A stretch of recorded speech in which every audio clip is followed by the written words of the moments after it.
नमस्कार। भारत की आबादी सोचिए, एक विशाल महासागर जैसा है, गहरा और हमेशा बदलता हुआ।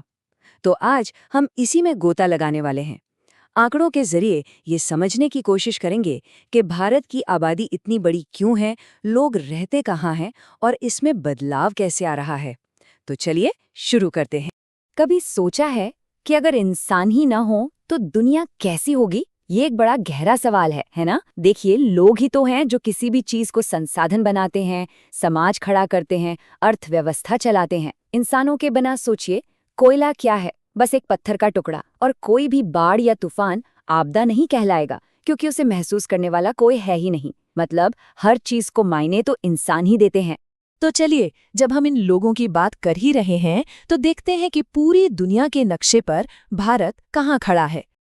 अब ये आंकड़ा सच में दिमाग घुमा देने वाला है। जरा सोचिए, पूरी दुनिया की सिर्फ 2.4% जमीन हमारे पास है, लेकिन दुनिया के लगभग 18% लोग यहीं रहते हैं। मतलब जमीन और लोगों के बीच एक बहुत बड़ा गैप है। और हमारी कहानी की शुरुआत समझिए यहीं से होती है। मार्च 2011 की जनगणना के हिसाब से यह आंकड़ा था 121 करोड़। 121 करोड़। पर यह तो बस एक नंबर है। असली कहानी तो इस बात में है कि यह इतनी बड़ी आबादी पूरे देश में फैली कैसे हुई है। असलियत तो वहीं छिपी है। हाँ, क्योंकि ऐसा बिल्कुल नहीं है कि ये 121 करोड़ लोग पूरे देश में बराबर बराबर फैले हुए हैं। बिल्कुल नहीं। असली खेल तो इस बात का है कि लोग रहते कहाँ हैं, और यकीन मानिए, इसमें जमीन आसमान का फर्क है। ये तस्वीर देखिए, ये उस असमानता को एकदम साफ कर देती है। एक तरफ उत्तर प्रदेश, जहां की आबादी दुनिया के कई देशों से भी ज्यादा है, लगभग 20 करोड़, और दूसरी तरफ है छोटा सा हिमालयी राज्य सिक्किम, जहां सिर्फ 6 लाख लोग हैं। है ना जमीन आसमान का फर्क। और देखिए, ये सिर्फ उत्तर प्रदेश की बात नहीं है। क्या आप जानते हैं कि भारत की आधी आबादी, जी हाँ, लगभग 50% लोग सिर्फ इन 5 राज्यों में रहते हैं? उत्तर प्रदेश, महाराष्ट्र, बिहार, पश्चिम बंगाल और आंध्र प्रदेश। इससे अंदाजा लगाया जा सकता है कि देश के कुछ हिस्सों पर आबादी का दबाव कितना कितना ज्यादा है।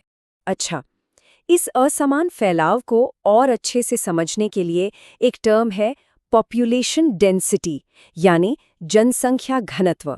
इसका सीधा सा मतलब है कि किसी 1 स्क्वायर किलोमीटर के एरिया में औसतन कितने लोग रहते हैं। इससे एक साफ तस्वीर मिलती है। और ये नक्शा देखिए, ये पूरी कहानी को एकदम क्रिस्टल क्लियर कर देता है। बिहार जैसे राज्य, जो उत्तरी मैदानों में है, जहाँ की जमीन उपजाऊ है, पानी है, वहाँ डेंसिटी 1100 से भी ज्यादा है। मतलब 1 स्क्वायर किलोमीटर में 1100 से ज्यादा लोग। और वहीं दूसरी तरफ अरुणाचल प्रदेश के पहाड़ी इलाके, जहाँ ये आंकड़ा सिर्फ 17 है। सिर्फ 17। ये इस बात का जीता जागता सबूत है कि जमीन कैसी है, भूगोल कैसा है, ये सीधे सीधे तय करता है कि लोग कहाँ रहेंगे। तो ये तो बात हो गई कि अभी की स्थिति क्या है, कौन कहाँ रहता है। पर आबादी कोई ठहरी हुई चीज तो है नहीं, ये तो लगातार बदलती रहती है ना? तो चलिए अब ये समझते हैं कि इस बदलाव के पीछे कौन सी वजह काम करती हैं। अब जरा इस टेबल पर नजर डालिए। ये दिखाती है कि हर 10 साल में हमारी आबादी में कितना जबरदस्त उछाल आया है। एक उदाहरण देखिए, सिर्फ 1991 से 2001 के बीच 18 करोड़ से भी ज्यादा लोग जुड़े।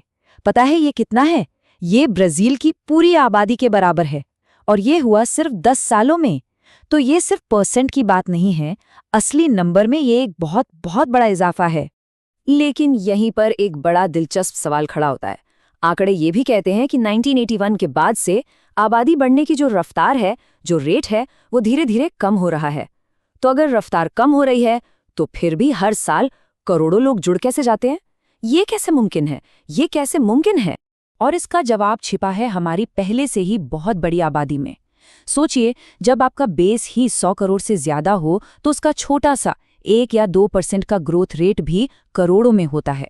एक छोटी संख्या का 10% और एक बहुत बड़ी संख्या का 1%, बड़ी संख्या का 1% भी बहुत बड़ा होता है। इसी को कहते हैं बेस इफेक्ट। तो किसी भी आबादी में जो ये बदलाव आता है ना, उसके पीछे मोटे तौर पर 3 ही वजह होती हैं: जन्म दर, मृत्यु दर और प्रवास यानी माइग्रेशन। सबसे पहला है बर्थ रेट यानी जन्म दर। मतलब हर साल 1000 लोगों पर कितने बच्चे पैदा हो रहे हैं। और भारत में ये हमेशा से आबादी बढ़ने का एक बड़ा कारण रहा है, क्योंकि यहाँ जन्म लेने वालों की संख्या मरने वालों की संख्या से हमेशा ज्यादा रही है। लेकिन कहानी का दूसरा और शायद इससे भी ज्यादा जरूरी पहलू है डेथ रेट, यानी मृत्यु दर। भारत में जो ये पॉपुलेशन एक्सप्लोजन हुआ, उसकी एक बहुत बड़ी वजह है मृत्यु दर में आई तेज गिरावट। बेहतर मेडिकल सुविधाओं की वजह से अब लोग पहले से ज्यादा लंबा जीते हैं, और इसी वजह से जन्म और मृत्यु के बीच का जो गैप है वो बहुत बढ़ गया है।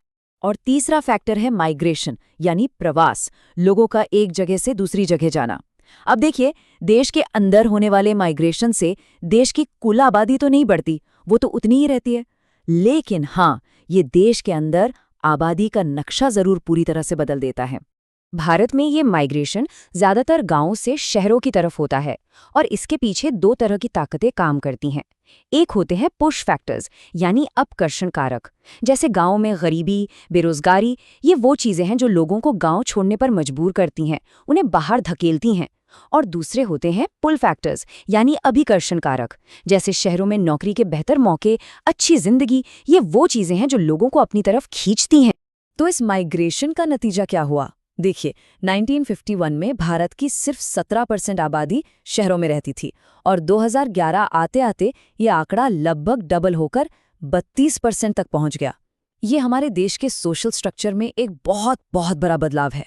तो चलिए अब इन बड़े बड़े आंकड़ों से थोड़ा हटकर एक ऐसे ग्रुप पर फोकस करते हैं जो असल में भारत के भविष्य की चाबी है। पता है, भारत की आबादी में हर 5वां इंसान एक टीनेजर है, एक किशोर है। 10 से 19 साल के ये जो नौजवान हैं, यही तो कल का भारत बनाएंगे। इसीलिए इनकी हेल्थ, इनका न्यूट्रिशन, इनकी एजुकेशन, ये सिर्फ इनका भविष्य नहीं बल्कि पूरे देश का भविष्य तय करेगा। तो इन सारे आंकड़ों और ट्रेंड्स को देखते हुए एक सवाल तो बनता है कि सरकार ने इस पर क्या कदम उठाए हैं? क्या कोई पॉलिसी है? हाँ, बिल्कुल। साल 2000 में आई थी राष्ट्रीय जनसंख्या नीति। ये एक बहुत बड़ी और कॉम्प्रिहेंसिव योजना है, और इसका मकसद सिर्फ आबादी कंट्रोल करना नहीं है। इसका असली लक्ष्य है एजुकेशन, हेल्थ और फैमिली वेलफेयर के जरिए देश के लोगों को एक हेल्दी और प्रोडक्टिव रिसोर्स बनाना। और ये सब हमें आज के सबसे बड़े सवाल पर लाकर खड़ा कर देता है। 2023 में भारत चीन को पीछे छोड़कर दुनिया का सबसे ज्यादा आबादी वाला देश बन गया। ये एक ऐतिहासिक पल तो है, पर इसके मायने क्या हैं? क्या ये हमारे लिए एक बहुत बड़ा मौका है या एक बहुत बड़ी चुनौती? इसी सवाल के जवाब में भारत का भविष्य छिपा है। हमारे साथ इस सफर में शामिल होने के लिए शुक्रिया।